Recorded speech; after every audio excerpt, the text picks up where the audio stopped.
আসসালামু আলাইকুম। আশা করি সবাই অনেক ভালো আছেন। পঞ্চম শ্রেণীর আরও একটি নতুন ক্লাসে সবাইকে স্বাগতম। আজকের ক্লাসে আমরা প্রাথমিক গণিত পঞ্চম শ্রেণী এই বইটির পৃষ্ঠা নং 5 এর সকল অঙ্কের সমাধান করব। শিক্ষার্থীরা এ ধরনের অঙ্ক দেখলে অনেকেই ভয় পেয়ে যাও, অনেকেই এই অঙ্কগুলোকে কঠিন মনে করো।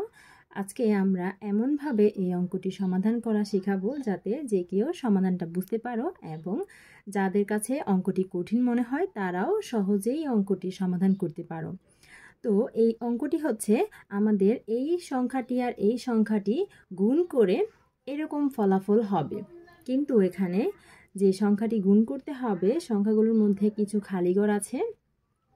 এখানে তিনটি অঙ্ক থাকার কথা, কিন্তু তিনটির মধ্যে দুটি আছে, একটি আছে। আর এখানে তিনটি থাকার কথা, তিনটির মধ্যে দুটি দেওয়া আছে আর একটি নেই। এইগুলো কি হবে সেটা আমাদেরকে খুঁজে বের করতে হবে। তো আমরা কিভাবে খুঁজে বের করব? এখানে 8 দিয়ে এই সংখ্যার অঙ্কগুলো গুণ করলে আমরা এরকম একটা সংখ্যা পাবো যেখানে একটি দেওয়া নেই। আবার 1 দিয়ে এই সংখ্যাটাকে গুণ করলে এই পুরা ফলাফলটা দেওয়া আছে। আবার এখানে একটি অঙ্ক হওয়ার কথা যেটা দিয়ে এই সংখ্যাটিকে গুণ করলে এরকম একটা ফলাফল আসবে, তারপর সর্বশেষে এরকম একটা গুণফল আসবে।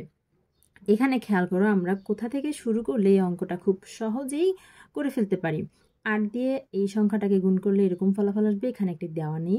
1 দিয়ে এই সংখ্যাটাকে গুণ করলে যে রেজাল্ট আসবে দেখো এখানে কিন্তু পুরাটাই দেওয়া আছে।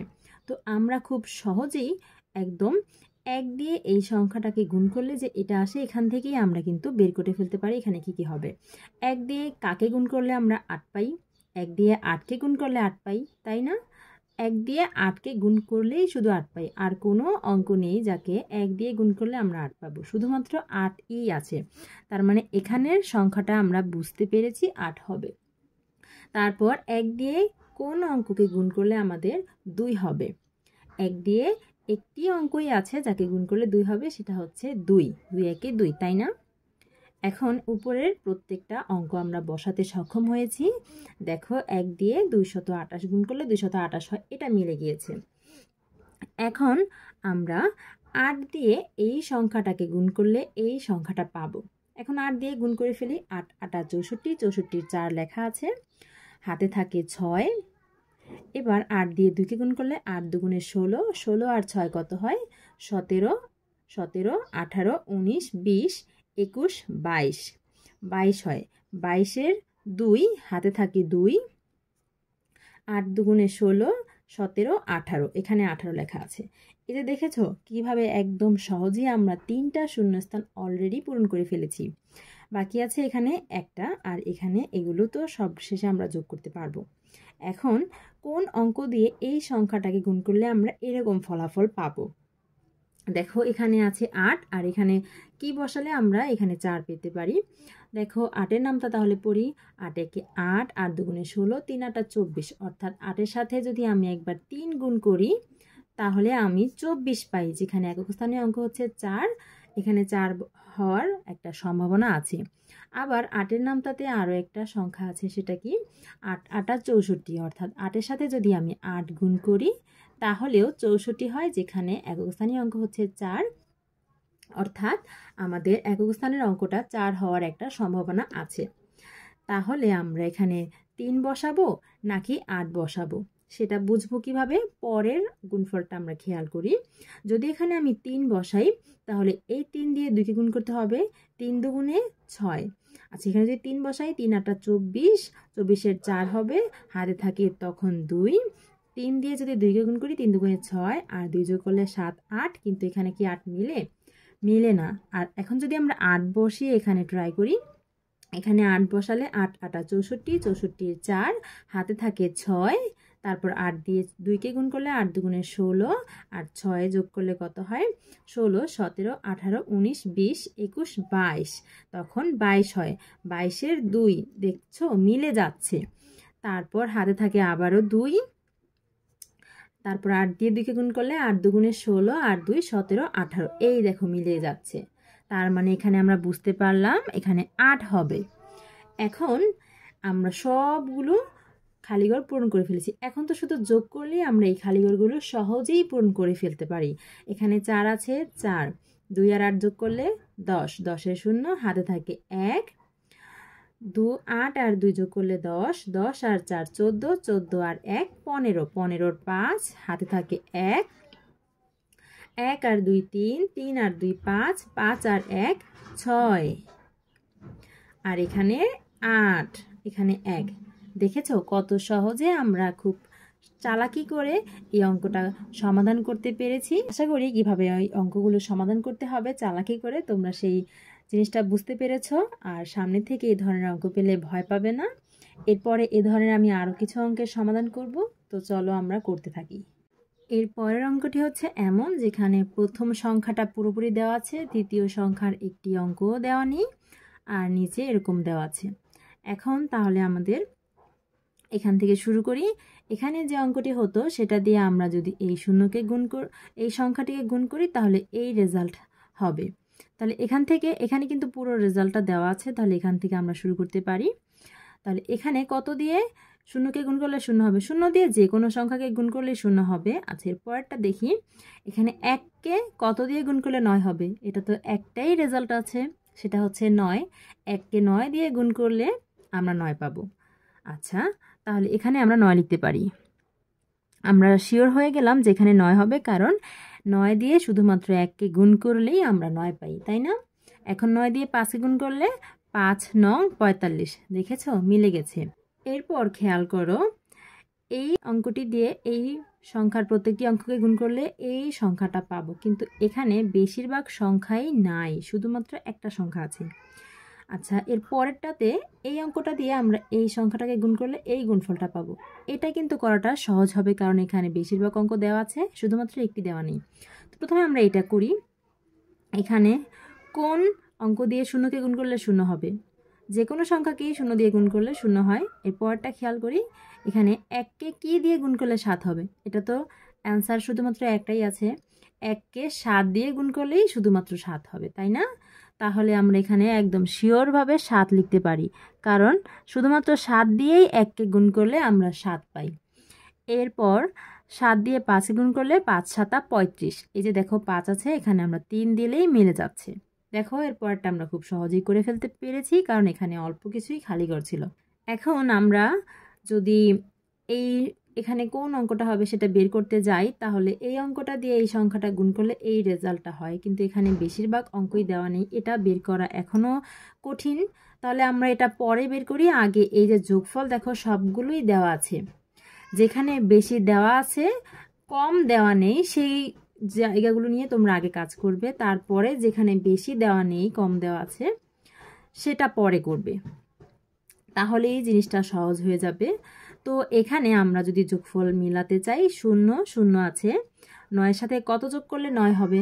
9-এর সাথে আমরা 0 যোগ করতে পারি, তাহলে 9 হয়। আচ্ছা, এরপরটা খেয়াল করি যে হাতে কিছু থাকে কিনা, কারণ এটা তো 9 না হয়ে 19ও হতে পারতো, 29ও হতে পারতো, তাই না? এরপরটাতে যদি আমরা খেয়াল করি, তাহলে এখানে কিন্তু এই যে দেখো 5 আছে, এখানেও 5 আছে। এরপরটাতে এখানে 4 আছে, 0 আছে, 7 আছে, 4 আর 7 যোগ করলে 11, 11-র 1 দেওয়া আছে। হাতে যদি 1 থাকে, এখানে 5 আর ওই হাতের 1 মিলে 6 হয়, তার মানে এখানে 0 হবে, তাই না? 5 আর ওই এই যে এখানে 11 হয়েছে, 11-র 1 লেখা আছে, হাতের ওই 1টা এখানে 5-এর সাথে এসে 6 হয়, তার মানে এখানে আসলে কোনো সংখ্যা হবে না, 0 হবে। এটা পেয়েছি। আর এগুলো এখন বুঝতে পারছি যে এখানে কত হবে, 0 0 9 9, তার মানে এখানে 0 হবে। তারপর এখানে 5 আছে, 5 দেওয়া আছে, তার মানে এখানেও 0 হবে। এই যে দেখো, তার মানে কি আমরা এখন এইগুলো করতে পেরেছি। এখানে বুঝতে পারছি যে এখানে কি হবে, কি দিয়ে এই সংখ্যাটার গুণ করলে আমরা সবগুলো 0 পাবো? অবশ্যই 0 হবে। 0 দিয়ে যে কোনো সংখ্যা গুণ করলে আমরা 0 পাই। দেখেছো কত সহজেই আমরা করতে পেরেছি। এই অঙ্কটা কিভাবে তোমরা সহজভাবে করতে পারো, তোমরা কোন জায়গাগুলো আগে কাজ করবে, যেখানে দেখবে যে কম খালি ঘর আছে, সর্বপ্রথমে এখানে কাজ করবে। যেখানে এই দেখো এই সবগুলো সংখ্যা দেওয়া আছে, আমরা প্রথমে এটা নিয়ে কাজ করেছি। তারপরে এখানে বেশি দেওয়া ছিল না, এটা কঠিন মনে হচ্ছিল, তাই এটা বাদ দিয়ে দিয়েছি। এইখানে শুধুমাত্র একটিই খালি ঘর ছিল, এটা সহজ মনে হচ্ছিল, তাই এটা করে ফেলেছি। তারপরে এখানে সবগুলো দেওয়া ছিল, এটা করেছি। আর সবার শেষে কঠিনটাতে আমরা হাত দিয়েছি, কঠিনটাও তখন সহজ হয়ে গিয়েছে, তাই না? এরপর আমরা আরও একটা অঙ্কের সমাধান করব।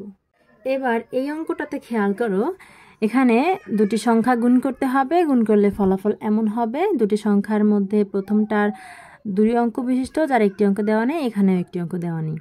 তো প্রথমে আমরা 2 দিয়ে 2কে গুণ করলে 4 হয়, এটা লেখা আছে। এবার 2 দিয়ে একটি অঙ্ক হবে এখানে, যে অঙ্কটাকে গুণ করলে এখানে 0 পাবো, এখানে আরও একটি অঙ্ক পাবো। এখানে খেয়াল করো, 2 দিয়ে একটি অঙ্ক হবে, যে অঙ্ককে গুণ করলে এখানে 0 হবে, এখানে আরও একটি অঙ্ক হবে। এটা কিন্তু বোঝা যাচ্ছে, তাই না? 2 দিয়ে যদি আমি 2কে গুণ করি, 2 দুগুণে 4 হয়, মিলে না। 3কে গুণ করলে 3 দুগুণে 6 হয়, মিলে না। 4কে গুণ করলে 4 দুগুণে 8 হয়, এটাও এক অঙ্ক বিশিষ্ট। 5কে গুণ করলে 5 দুগুণে 10 হয়। দেখো, 10এ কিন্তু 0 আছে, আর 5টাও এক অঙ্ক বিশিষ্ট। তার মানে এখানে আমরা শিওর হলাম যে এখানে 5 হবে। 5 দুগুণে 10। এই দেখো, এখানে এক দেই। এখানে যদি অন্য কোনো সংখ্যা তোমরা দিতে চাও, 5-এর পর 6 আছে, 6 দুগুণে 12 হয়, তখন এখানে 0 পাই না। 7 দিলে 7 দুগুণে 14, তখনও 0 পাই না। 8 দিলে 8 দুগুণে 16, তখনও 0 পাই না। 9 দিয়ে করলে 9 দুগুণে 18, তখনও 0 পাই না। 10 দিয়ে করলে 10 তো হবেই না, কারণ 10-এর মধ্যে কয়টা অঙ্ক আছে দেখো, যেখানে আমি 10 লিখি, এখানে কয়টা অঙ্ক আছে? একটা, দুইটা, কিন্তু এখানে তো আমরা শুধুমাত্র একটা অঙ্কই বসাতে পারবো। তার মানে এখানে শিওর হলাম যে 5 হবে। 5 দুগুণে 10, এটা মিলে গেল। এরপর এখানে কোন অঙ্ক হবে যেটা দিয়ে গুণ করলে এরকম ফলাফল হবে? এই ফলাফলটাও 2টা খালি ঘর আছে, আবার এখানে একটা নেই। এটা কেমন যেন কঠিন কঠিন মনে হচ্ছে। তো আমরা পরের যোগফলটা খেয়াল করি। এখানে 4 আছে, এখানে নেই। এখানে 1 আর 1 যোগ করলে যে 2 হয় সেটা আমরা বুঝতে পারছি। এটা 1 আর 1 যোগ করলে 2 হবে, বা এখান থেকে যদি হাতে কিছু থেকেও যায় তাহলে সর্বোচ্চ 3 হবে বা 4 হবে, এরকম কিছু হবে। আর এখানে আছে 4, তার মানে এখানে 4ই হবে, কারণ এখান থেকে তো আমরা হাতে কিছু পাচ্ছি না, হাতে কিছু রাখার নেই যে 3-এর সাথে ওই হাতেটা যোগ করলে 4 হবে। এখানে 4ই বসাতে হবে। এখন এখানে যে 4 বসালাম, এখন এটাকে আমরা মিলিয়ে দেখি যে মিলে কি না। এখানে কত বসাতে পারি দেখো, এখানে যে সংখ্যাটি বসাতে পারি আমরা, সেই সংখ্যাটিকে এইটা দিয়ে গুণ করতে হবে, তাই না? আচ্ছা, এখানে যদি আমরা কি দিয়ে গুণ করলে এখানে আমরা এই যে এরকম 41 পাই।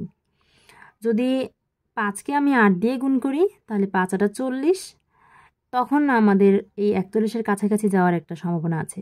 আর যদি 8 দেই, 8 দুগুণে 16, 16-র 6 হয়, তখন হাতে থাকে 1। 5 8 40, আর হাতের 1 যোগ করলে 41 হয়ে যায়। মিলে যাচ্ছে কিন্তু, তাই না? আচ্ছা, 8 দেই, দেখি মিলে কিনা। 8 বসালাম, 8 দুগুণে 16, 16-র 6, হাতে থাকে 1, 5 8 40, আর 1 41। এটা মিলল। এখন যোগফলে এসে দেখি মিলে কিনা। 4, 6 আর 0 যোগ করলে 6, 1 আর 1 যোগ করলে 2, আর এখানে 4। দেখেছো, একদম মিলে গিয়েছে। এরপর আমরা আরও একটি অঙ্কের সমাধান করব। এখন এই অঙ্কটাতে খেয়াল করো, এখানে একটি অঙ্ক হবে যেটা দিয়ে এই সংখ্যাটাকে গুণ করলে এরকম হবে। এখানে 5 দেওয়া আছে। 3 দিয়ে কাকে গুণ করলে আমরা 5 পেতে পারি? দেখো, 3 5 15। যদি এখানে 5 দেই, তাহলে এখানে 5 হওয়ার একটা সম্ভাবনা আছে। 3-এর সাথে 5 গুণ করলে 3 5 15। 3-এর সাথে আর কোনো সংখ্যা গুণ করলে কি আমরা এখানে 5 পেতে পারি? দেখো তো, 3 একে 3, 3 দুগুণে 6, 3 তিরিকে 9, 3 4 12, 3 5 15, 3 6 18, 3 7 21, 3 8 24, 3 9 27, 3 10 30। না, অন্য কোনো সংখ্যা নেই যাকে আমরা গুণ করলে এখানে 5 পাওয়ার সম্ভাবনা আছে। 3-এর নামটার মধ্যে শুধুমাত্র 5ই আছে, যেখানে 3 আর 5 গুণ করলে আমরা এমন সংখ্যা পাই যেখানে একক স্থানের অঙ্ক 5 আছে, তাই না? তার মানে এখানে 5 হবে, এটা আমরা শিওর হয়ে গেলাম। 3 5 15 হলো। এখন এই সংখ্যাটা যেহেতু পেয়েই গেছি, এখন এইটাকে গুণ করলে আমরা গুণফলটাও পাবো। 3 5 15, 15-র 5, হাতে থাকে 1, 5 দুগুণে 10, আর 1 11, 11-র 1, হাতে থাকে 1, 5 8 40, আর 1-এ 41। সহজেই আমরা করে ফেলতে পারলাম, তাই না? এখন তো সবগুলোই আছে, শুধু যোগ করে দিলেই হবে। দেখেছো কত সহজ। একটা অঙ্ক বের করেছি, এর মাধ্যমে আমাদের সকল অঙ্কটাই সহজ হয়ে গেল। 5 5, 3 আর 1 4, 2 আর 1 3, 8 আর 4 12, শেষ। একদম সহজ ছিল এটা, তাই না? এরপরেরটা দেখি। এখন এই অঙ্কটা খেয়াল করো, এখানে প্রথমে 3 দিয়ে কোনো একটি অঙ্ককে গুণ করলে 6 হবে। আচ্ছা, 3-এর নামটা খেয়াল করো। 3 একে 3, 3 দুগুণে 6, 3-এর সাথে যদি আমি 2 গুণ করি তাহলে 6 হয়। এছাড়া 3-এর সাথে 3 গুণ করলে 3 তিরিকে 9, 3 4 12, 3 5 15, 3 6 18, 3 9 27, 3 10 30।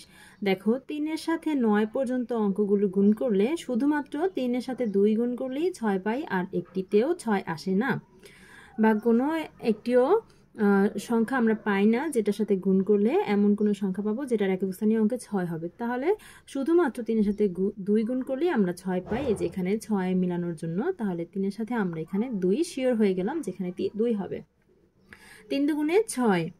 এবার 3-এর সাথে কি অঙ্ক গুণ করলে এখানে 2 হবে? 3-এর সাথে 3-এর নামটা খেয়াল করো। 3 একে 3, 3 দুগুণে 6, 3 তিরিকে 9, 3 আর 4, 3 চারা 12। 3 চারা 12 পাই, যার একক স্থানীয় অঙ্ক হচ্ছে 2। এখানে আমাদের 2 আছে। এছাড়া 3-এর সাথে তুমি 2 থেকে 9 পর্যন্ত যে কোনো সংখ্যা গুণ করে দেখো কোনোটার ক্ষেত্রে এরকম 2 আসে কিনা। 3 5 15, 3 6 18, 3 9 27, 3 10 হয় না, 3 9 27 এ পর্যন্ত হয় না। তার মানে শুধুমাত্র 3-এর সাথে 4 গুণ করলেই আমরা একক স্থানে 2 পাই। এখানে তাহলে 4 হবে, এটা আমরা শিওর হলাম। 3 চারা 12, আর বাকিটুকু আমরা হিসাব করে বসিয়ে দিব যেহেতু সকল অঙ্কগুলো আমরা পেয়ে গিয়েছি। 3 চারা 12, 12 2, হাতে থাকে 1, 3 7 21, আর 1 22, 22টা এখানে লিখে দিব। এতটুকু হয়ে গেছে। দেখো এখানে আমাদের এই যে যেই দুটি সংখ্যা গুণ করতে হবে, দুটি সংখ্যাই আমরা পেয়ে গিয়েছি। এখন শুধু গুণ করে বসিয়ে দিলেই হবে। এই যে 6 আর 2 গুণ করতে হবে। 6 দুগুণে 12, 12 2, হাতে থাকে 1। 6 আর 4 গুণ করলে 4 6 24, আর 1 25, 25-এর 2, 25-এর 5, হাতে থাকে 2। এবার 6 দিয়ে 7 গুণ করলে 6 7 42, আর 2 44। এই যে দেখো কত সুন্দর করে মিলে গেছে অঙ্কটা। এবার শুধু যোগ করে দিতে হবে। 6, 2 আর 2 4, 5 আর 2 7, 4 আর 2 6। দেখেছো কত সহজেই আমরা করে ফেলতে পেরেছি। শিক্ষার্থীরা, আশা করি এই ধরনের কঠিন অঙ্কগুলো এখন থেকে তোমাদের সকলের কাছে সহজ হয়ে যাবে। এখন বাকি তোমাদের নিজেদের প্র্যাকটিস করে নিজেদের আয়ত্তে আনা। নিয়মটা আমি দেখিয়ে দিয়েছি, এই নিয়ম ফলো করে তোমরা বাসায় এগুলো প্র্যাকটিস করবে, তাহলে আশা করি আর কোনো সমস্যাই থাকবে না, আর এগুলো করতে অনেক মজাও পাবে। আজকে বিদায় নিতে হচ্ছে, দেখা হবে পরের ক্লাসে। ততক্ষণ পর্যন্ত সকলেই ভালো থেকো, সুস্থ থেকো, আর আমাদের সাথেই থেকো। আল্লাহ হাফেজ।